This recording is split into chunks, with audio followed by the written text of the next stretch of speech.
दोस्तों, मनुष्य सभ्यता के आदिकाल से ये सोचता आया है कि धरती पर जीवन कहाँ से आया। आखिर ये तरह तरह के जीव जंतु कैसे बने, पृथ्वी पर जीवन की शुरुआत कब और कैसे हुई।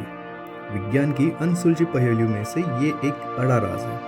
इसी सवाल का जवाब जीवन को लेकर हमारा समूचा दृष्टिकोण बदलने में सक्षम है। अब तक हुई वैज्ञानिक खोज के अनुसार ब्रह्मांड अपनी उत्पत्ति के काल से अब तक फैल रहा है और फैलता ही जा रहा है। बिग बैंग के सिद्धांत को माने तो न दिखाई देने वाले बिंदु में हुए भयानक विस्फोट से तारों की उत्पत्ति हुई थी, और ये तारे उस अकल्पनीय उत्पन्न ऊर्जा से भी अधिक जल रहे हैं। ये संसार की ऊर्जा का सबसे बड़ा खेल है। वैज्ञानिक कहते हैं कि उन्हीं तारों के बीच ठंडे हो गए छोटे छोटे कई तारों में कहीं जलती हुई एक धरती भी थी, जो ब्रह्मांड के विराट रूप में मात्र एक कण के समान है। करीब करीब 400 करोड़ साल पहले आग के गोले के समान इस धरती पर एस्टेरॉइड्स की टक्कर से ऊपर अंतरिक्ष के आसपास बिखरे हुए टुकड़ों के इकट्ठा होने से चांद बना। चांद के बनने से धरती पर एक नए युग की शुरुआत हुई। यह युग था धरती पर मौसम की शुरुआत का युग। चांद धरती को स्थिर रखता है और उसके मौसम को भी बनाए रखता है। चांद के होने के कारण ही धरती अपनी दूरी पर अच्छे से घूम रही है।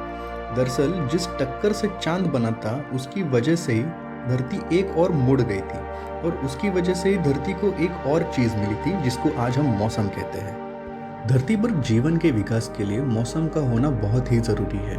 यदि बदलता हुआ मौसम नहीं होगा तो जीवन भी संभव नहीं होगा। चांद की ग्रेविटी के कारण धरती के घूमने की रफ्तार कम हो गई थी, जिससे हमारे दिन 6 घंटे के बजाय 24 घंटे के होने लगे थे। 440 करोड़ साल पहले धरती पर इतनी गर्मी थी कि तरल पानी रह ही नहीं सकता था, लेकिन वायुमंडल में पानी की भाप मौजूद थी। कई लाख साल पहले जब धरती ठंडी हुई तो बारिश होने लगी, जिसके कारण तालाब बने, झीलें बनी और फिर महासागर बने। 380 करोड़ साल पहले हमारे पास चांद था, समुद्र था, लेकिन वो वैसा नहीं था जैसे आज हम जानते हैं। इसीलिए जीवन की शुरुआत के लिए अभी और वक्त और बदलाव की बहुत ज़्यादा ज़रूरत थी। 380 करोड़ साल पहले सागर के नीचे एक नई क्रांति हो रही थी। 6 मामूली तत्व जैसे कि हाइड्रोजन, ऑक्सीजन, कार्बन, नाइट्रोजन आदि ने मिलकर जीवों की संरचना शुरू कर दी थी। इस तरह धरती पर चुपचाप जल के भीतर जीवन की शुरुआत होने लगी थी। सर्वप्रथम बैक्टीरिया के रूप में ही जीवन शुरू हुआ था। हम सब भी बैक्टीरिया ही है। हम बैक्टीरिया का एक जोड़ है। अब ये बात अलग है कि हमने विकास क्रम के लंबे काल के चलते अलग अलग रूप धारण कर लिए हैं। ये बैक्टीरिया लंबे काल तक समुद्र के नीचे रहे, और करीब 250 करोड़ साल पहले कुछ खास बैक्टीरिया ने महसूस किया कि ऊर्जा का इस्तेमाल जीने के लिए किया जा सकता है।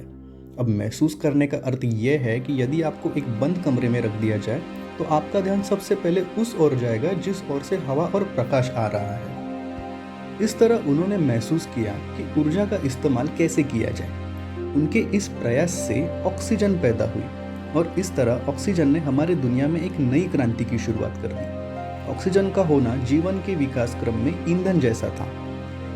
अब यही ऑक्सीजन बाद में पानी से निकल के हवा में फैलने लगा, जिसे हम आज सांस लेते हैं।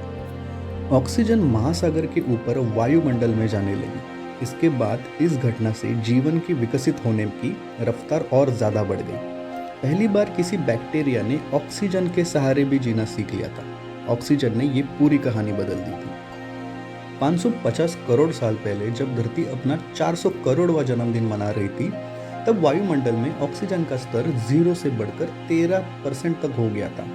ऑक्सीजन के साथ ही वायुमंडल में ओजोन लेयर बनने लगी, जो हमें सूर्य की खतरनाक लेजर रेडिएशन से बचाती थी। साइंटिस्ट के अनुसार जब ऑक्सीजन की मात्रा बढ़ जाती है तो उसके दबाव से आकार भी बढ़ता है और जटिलताएं भी बढ़ने लग जाती है। इसके चलते समुद्र में जीव और जानवरों के सबसे ज्यादा एवं सबसे उन्नत समूह पैदा हुए। करीब 50 करोड़ साल पहले समुद्र में पहली कांटों वाली मछली पैदा हुई। ये मछलियां हमारी पूर्वज हैं।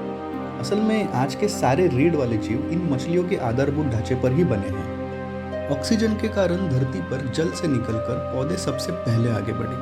करीब 40 करोड़ साल पहले जीव भी आगे बढ़ने को तैयार थे। धरती पर फैलने के क्रम में सबसे पहले महासागरों से बाहर आए एम्फीबियंस।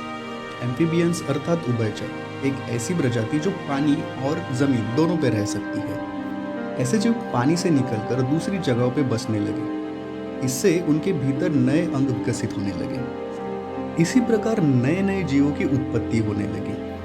और अलग अलग जीव जंतु जानवर पैदा होने लगे और फिर वो आए जिसके बारे में आज हम जानने के लिए सबसे ज़्यादा उत्सुक होते हैं, जिसका नाम है डायनासोर। तो दोस्तों, डायनासोर धरती पर कैसे आए, उनकी ज़िंदगी कैसी थी और उनका लुप्त कैसे हुआ, ये सब कुछ हम जानेंगे अगले वीडियो में। तो आप हमारे वीडियो को देखना ना भूलें। आपको हमारी ये कहानी कैसी लगी आप हमें कमेंट में बता सकते हैं और हमारे चैनल को सब्सक्राइब कीजिए। Thank you.